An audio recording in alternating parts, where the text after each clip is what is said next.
when we started, we were asked to write a long list of people. After 2 or 3 months, you will realize that you've gone through that list of new people and you're wondering, where am I going to get new people to speak to about the business? So I want to give you a few ideas on how to meet new people in the business. The first thing, you need to raise your level of awareness in your surrounding. Why is that important? Because there may be somebody who is close to you who has been searching for the business, or somebody who is close to you at a restaurant, at the church, when you go to the bank, when you're in the car, when you're in a taxi or a matatu, when you're in the plane. There's always somebody sitting next to you who may need our products or our business, but that will only happen if you open your mouth or if you're aware of the people around you.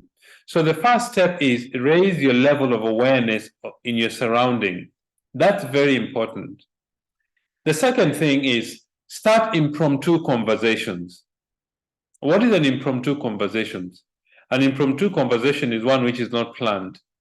And that happens if you're aware of who is around you. For example, when you see somebody who's got a beautiful dress or a beautiful pair of shoes, or somebody, whatever it is, something that will catch your attention, make a comment about it. That will give you a reason for starting a conversation.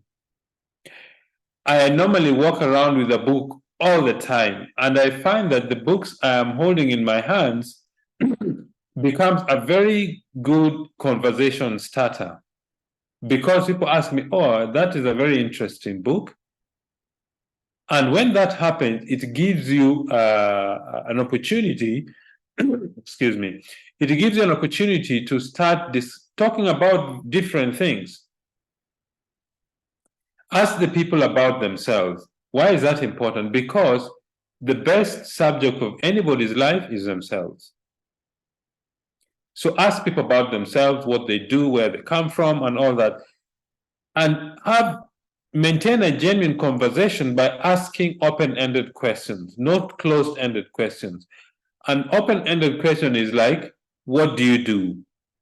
A question like that, you cannot answer yes or no. What do you do requires an explanation, okay? And then number 4, compliment people genuinely. Don't flatter people, because people will know the difference between flattery and genuine compliment. Okay, they will know. People are very, very, very smart. So genuinely compliment people. Number 5, always carry business cards to exchange contacts. This is crucial, especially, for example, if you're a man and you're dealing with ladies, it's very awkward to ask a lady her phone number. But if you have a business card, it's very easy to suggest, by the way, do you have a business card? Most people will say, no, I don't have a card. Take out your card and say, I'd like to speak to you about a business later. Please take my card and give me your contact. Write it at the back of one of your cards so that you're the one who will initiate the call, okay? After you've exchanged your contacts, call them not more than 24 hours after meeting them. Why? Because if you wait longer, it will take time for them to remember who you are, and that is a bit awkward. So call them not more than 24 hours after your meeting. So those are just a few ideas on how to meet new people. Now let's go to our business system. This is very important to building a successful business that actually gives you time and financial freedom. Why? The reason that is important is so that the business doesn't have to depend on your physical presence. Because if the business depends on you, it means that if you fall sick, you want to go for holiday, you're exhausted, it means the business can't go on. So it's very important for you to first understand the business system. Number 2, learn how the business system is built. Number 3, plug in your team members into the business system. And in fact, it's very straightforward and very simple. Number 1, you have to bring something of yourself into the business system, and that is personal enthusiasm. There's nothing that affects people positively like having a personal enthusiasm within you. Why? Because people are attracted to enthusiasm. It's very infectious. Okay, so have personal enthusiasm. Number two, use tools. Tools are things like videos, CDs, magazines, things that explains or gives an idea to the prospect of what our business is. Okay, so make sure that you learn how to use the tools and give as many tools as possible for your business to grow. And the reason I recommend using tools a lot is because sometimes when people are new in the business, they don't know how to approach somebody and explain the business. Let me give an example. For example, I have sponsored Ken during the month, and Ken is not sure of himself, or Jane is not sure of herself. How do you help them to approach people without being frightened? Number one, use a tool. And I would recommend this procedure. Number one, get a hold of a short video that explains the business. It should not be, I would recommend that Neolife has a video that is about 2 minutes and 38 seconds. It gives it doesn't explain the business, it just gives an overview of the business. Once you have that video, go to the next step and learn how to invite using that tool. For example, you call John and say, John, if you have a few minutes, I would like to send you a video to introduce you to our business. If I send you the video, would you watch it?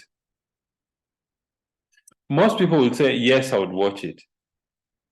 Don't send it then. Go to the next step. When do you think you'll watch the video?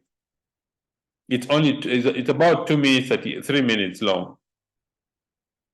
The reason you ask that question is so that John can actually go through his mind and block time to watch the video.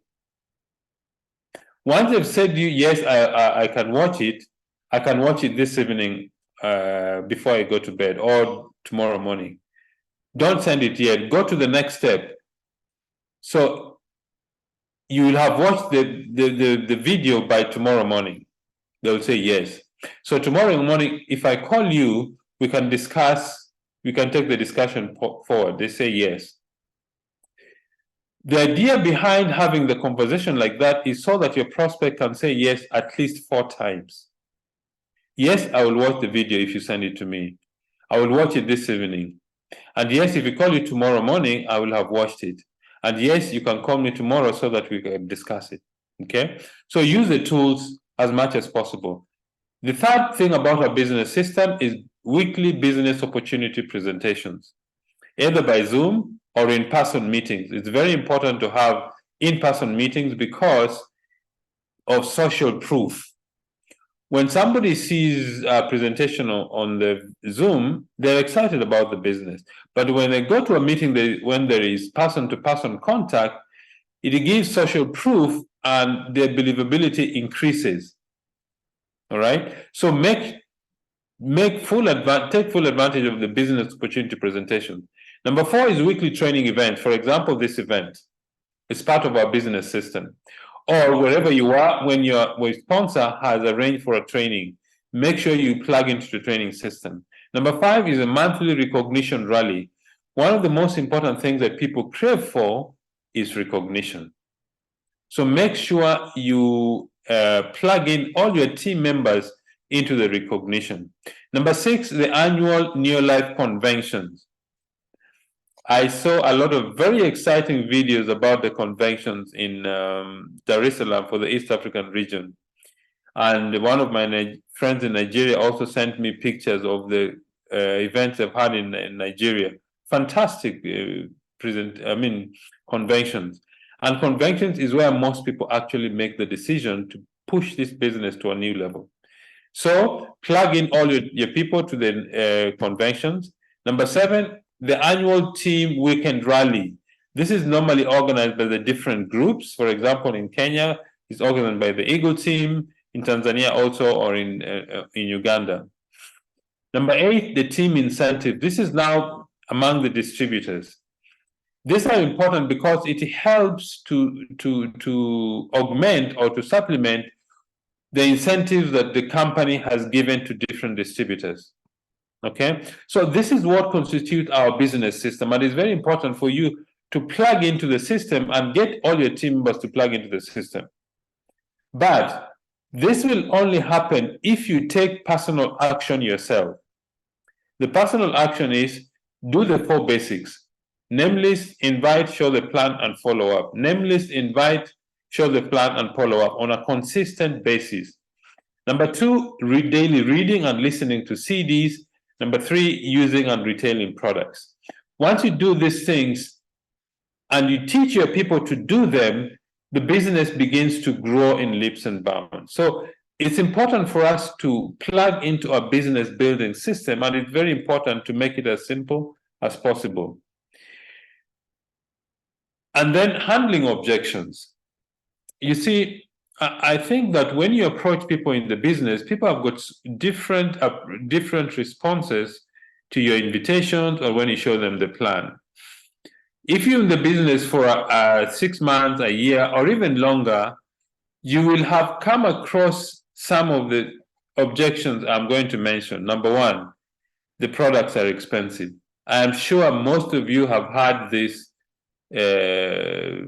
objection. Oh, your products are very expensive. Number 2, I don't have time. Really? Number 3, it's a pyramid scheme. Number 4, I'm not good at sales. Number 5, I don't have money to start. Number 6, this business doesn't work. I've tried it before. So people have got so many different excuses or objections. Let me not say they're excuses. They're objections which you as a distributor looking for somebody to sponsor, you need to address or give them an idea that what they're thinking is not actually correct, but a few things you need to take into account. Don't try and argue with your prospect. When your prospect says your products are expensive, don't argue with them and tell them, no, they're not expensive, they're very cheap. The best way to approach this objection, products are expensive, is to say, I understand what you're saying, and I think our products are well priced. Why? Because they have got very good quality.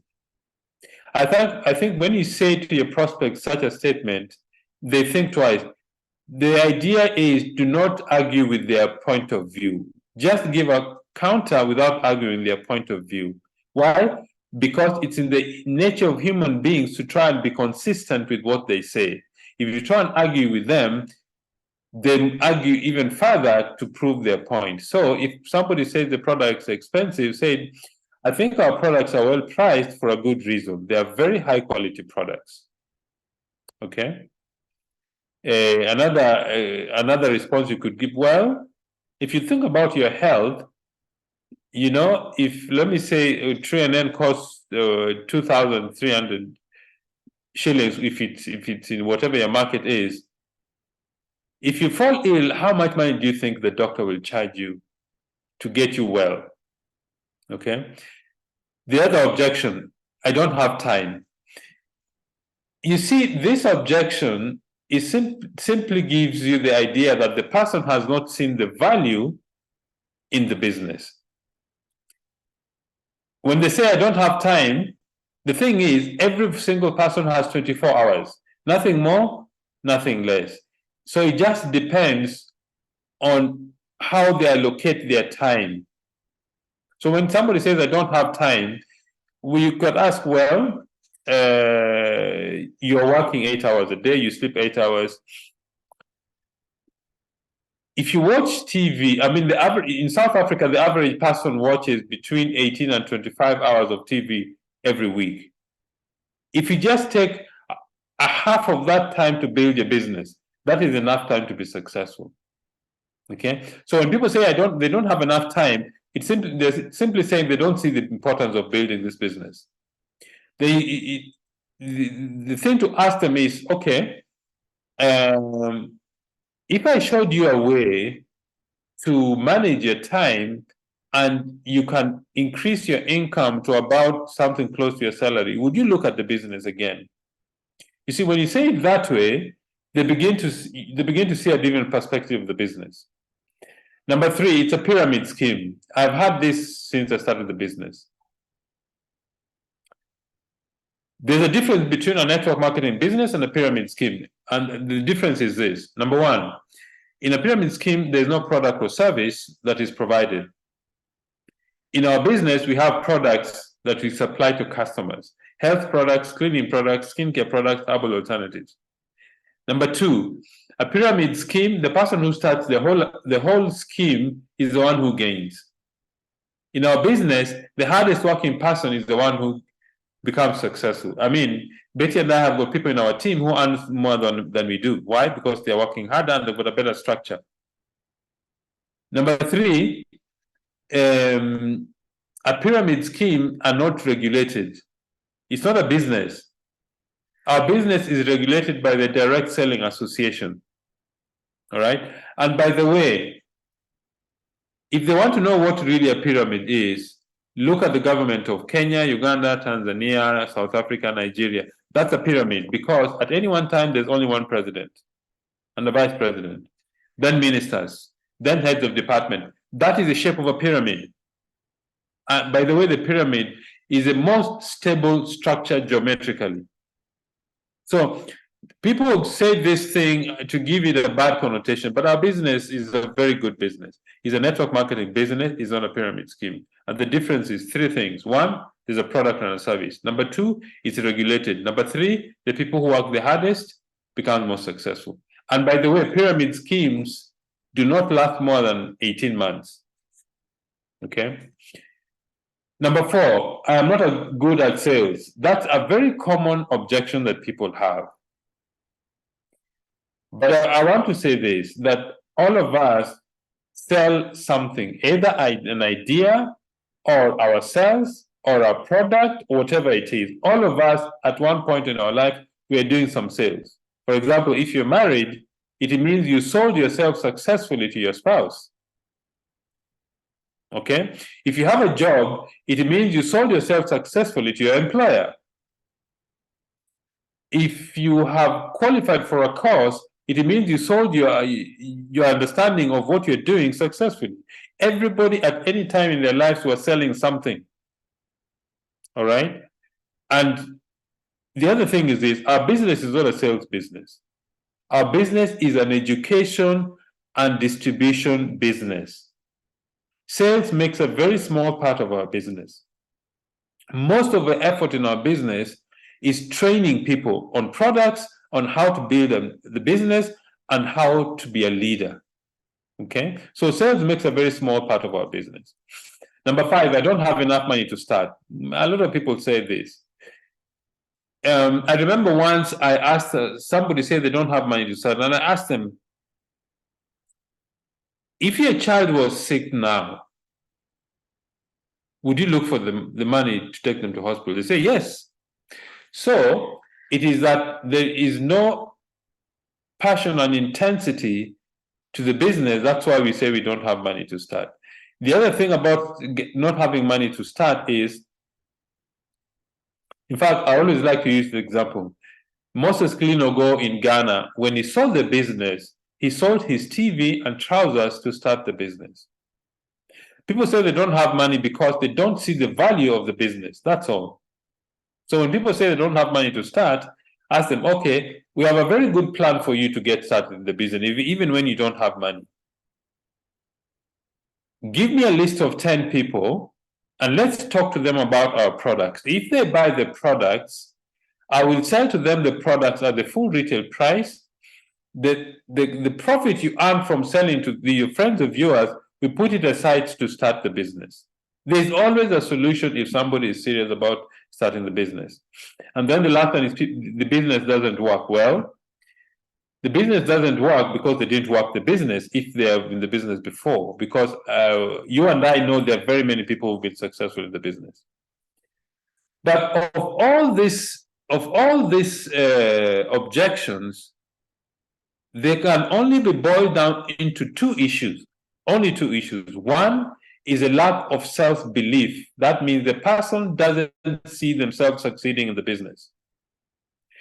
The other one is the lack of belief in the industry. They don't understand the industry at all, or they don't believe in the industry. Those, if you look at all these, the objections I've been talking about, they can be split in only those two areas: lack of self-belief, lack of belief in the industry. That is really how that's where the objections come from. And if you learn how to explain handle these objections, I'm sure your business will grow. You'll find you'll have a higher success rate of getting people in the business. Remember, don't argue with your prospects. In fact, you can agree with them, but give them an alternative view of the way you are seeing the business. Okay? When people keep arguing and they're very fixed in their opinion, the one thing that I found that really throws people off is when they told me a lot of these things. I remember I told one prospect when they said that they gave me an excuse. I said, maybe I think this business is not for you. When I mentioned that, there was an instant change in their attitude, because they realized that actually we are not begging them to join the business. When you tell somebody, I think this business is not for you. This business is for people who really want to make a difference in their lives and the lives of others. So, ladies and gentlemen, I want to thank all of you very much for spending this evening with Betty and myself. The month of October has gone. We're in the new month of November. Set new goals for the new month. 3 things. 1 is a personal sponsoring. 2 is a personal PV. Number 3, the step you want to make during the month of November. So we wish you the very best. Thank you so much. We really appreciate you spending some time with Betty and myself going through the training session. I see there have been a lot of, there has been quite some